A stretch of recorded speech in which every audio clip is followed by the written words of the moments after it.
Good evening or good afternoon. In the United States, I'm happy to welcome Professor Smyth from Indiana University. Thank you for being here. ICEUR is currently conducting interviews with international experts on Russia and Ukraine in order to get the big picture.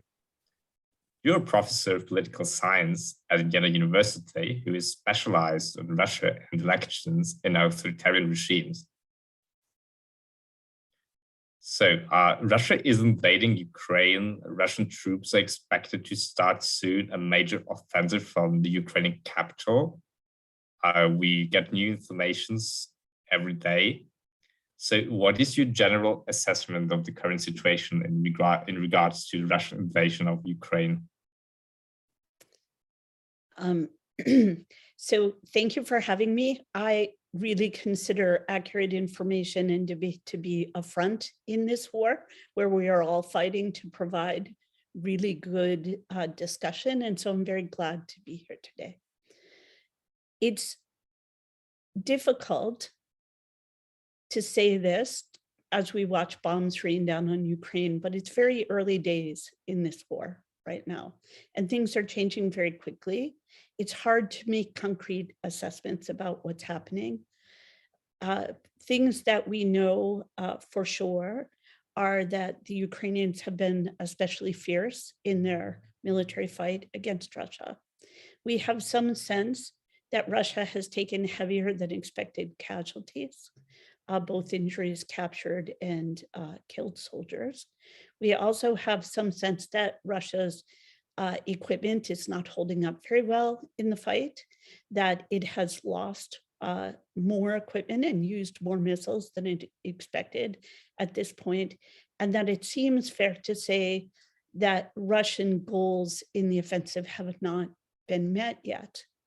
We know less about Ukrainian military situation right now because they're simply not telling us about that much information about casualties and losses.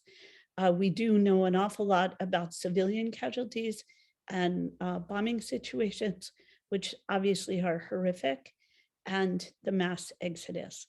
So however you want to assess this, Russia is failing to meet its goals and is probably starting to feel quite frustrated with the war effort. Thank you. Thank you. Many Western governments have condemned this war, and now the United States and the UK have even announced to stop oil imports as a last step of new sanctions. Which effects do you think have these sanctions? So I think the sanctions will have devastating effects on the Russian economy as we go forward. I think that they are designed to isolate Russia, which they're doing, that the US and the Western allies want to show unity, which I think is quite unexpected, both for President Putin and his security team, but also for financial officers and banks across Russia who are quite surprised. I also think that sanctions, although not aimed directly at Russian citizens, and in some ways are designed not to hurt the poorest of Russian citizens, but to aim at the upper middle class and middle class, is to let Russia know that even though the US will not engage in direct military action, that it wholeheartedly condemns the war and unprovoked invasion of Ukraine. So you have written a book called Elections, Protests, and Authoritarian Regime Stability, Russia 2008 to 2020. And we can see right now not only that the war in Ukraine is intensifying, there are as well more restrictions on life in Russia. So you have previously described Putin's Russia as an electoral authoritarian regime. Does the simulation of democratic processes and institutions still play a meaningful role in legitimizing Putin's rule, and does the regime now primarily rely on other means? So the quick answer to your question is no. I see this war actually as a response to the delegitimization of the regime. The regime has burned most of its legitimization tools, including elections, which are now clear to all to be fraudulent, or the vast majority to be fraudulent and controlled, including its nationalist education program, its sort of soft nationalist program, which has not had the kind of hooks in Russia as perhaps Mr. Putin wanted. And here I'm distinguishing between a program of traditional values versus a program of anti-Westernism. We can talk about that distinction if you like. So that democratic forces are now, democratic institutions have the potential to provide some constraint on Mr. Putin.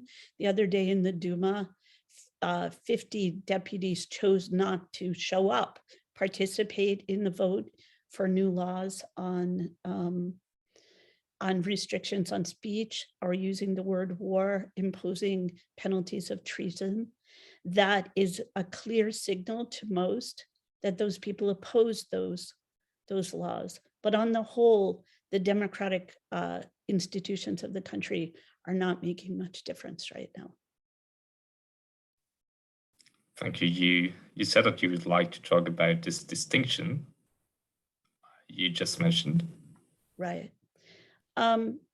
So during the Putin regime, and we have very good studies of how President Putin and the people around him have used consistent narratives to demonize the West and create the impression of Western threat to Russian sovereignty. And these narratives include the work that Olya Malinova has done about the 1990s being a plot of the West against Russia, and also the work that Robinson and others have done about the focus on NATO as a persistent threat and the West as a persistent threat. I think these are different sort of narratives rooted in the Cold War experience, rooted in personal experiences of the 90s that have taken quite firm hold in Russia. We're seeing those effects now, but that's distinct from narratives of traditional values or conservative values or everyday patriotism, the kind of thing that J. Paul Good studies, which hasn't taken such strong roots. So we need to be careful when we're talking about regime efforts to create legitimacy based on these shared ideas. Thank you. Media is often reporting that Putin is taking decisions alone, but how much is power really centralized in Russia? So power is quite centralized, probably more than most of us thought at the moment of the invasion. We certainly understood that Putin's circle was narrowing, that the people he was relying on for advice were increasingly a smaller group. I think we didn't quite realize how isolated the president was in his decision-making, and the role that the most conservative advisors in foreign policy were playing in his decision. And I believe that these people, both foreign policy sort of think tank advisors, but also people like Nikolai Patrushev, have been given President Putin very bad advice about disunity in the West, the vulnerability of the democratic model, and the ease with which Russian moves might isolate the US from the rest of Europe. That's proven to be really very, very bad advice. And we have recently seen anti-war protests in many Russian cities. So which role does civil society and the opposition play at the moment, and how much can they influence Russian politics? So a good deal of my work has been to follow the opposition and focus on the trajectory of the opposition and civic organization over time. What that work shows is a tremendous increase in the capacity of Russian society to self-organize and self-mobilize. But most of the study that I have done and others have done about this mobilization focus on domestic politics and not foreign policy. When we talk about foreign policy, we're in a different realm for two reasons. One is that everyday life doesn't provide much framework for citizens to assess government failures. We can expand on that in a moment if you like. And also because my work and other people's work show that in the realm of foreign policy, citizens are much more likely to believe state narratives and state TV than they are in domestic politics, where their everyday life provides counterpoint information. So while I do think that there is tremendous capacity within the Russian society for self-mobilization, over the past year, after the Navalny protests of just 1 year ago, there's been a tremendous crackdown on both the tools of mobilization, media, communication tools, and also the agents of mobilization, the opposition leaders who secured permits or tried to secure permits, who called for protest, and who inspired people to protest. Nonetheless, protests are happening and they are growing.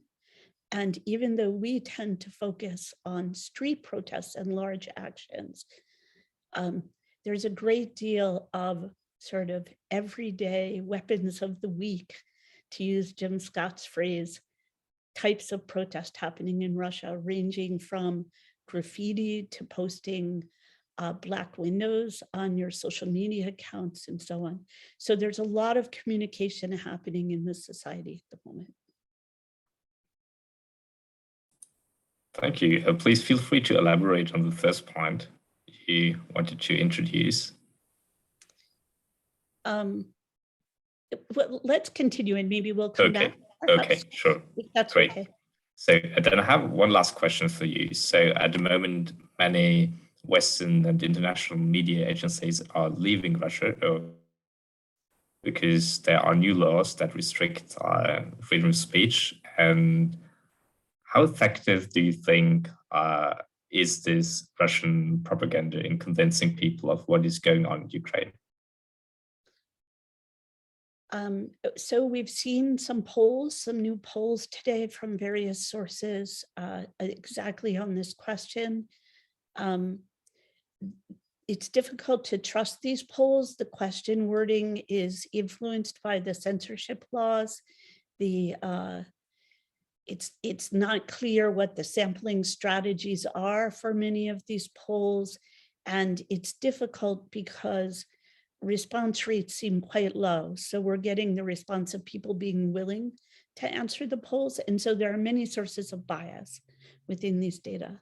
Nonetheless, across these polls, we're seeing a change in popular assessment of the war, both the attribution of blame for responsibility for the war and response for the war. This change, and again, here I'm back to my point of it being quite early days, is slower than we might like. Only now are citizens starting to really feel the effect of sanctions in their everyday life. Only now are casualties beginning to be revealed, although information is quite scarce. So the kind of pocketbook information, and this is, I'm coming back to my earlier point, the kind of pocketbook information and everyday life information that is often a spark for protest is only now starting to affect Russians.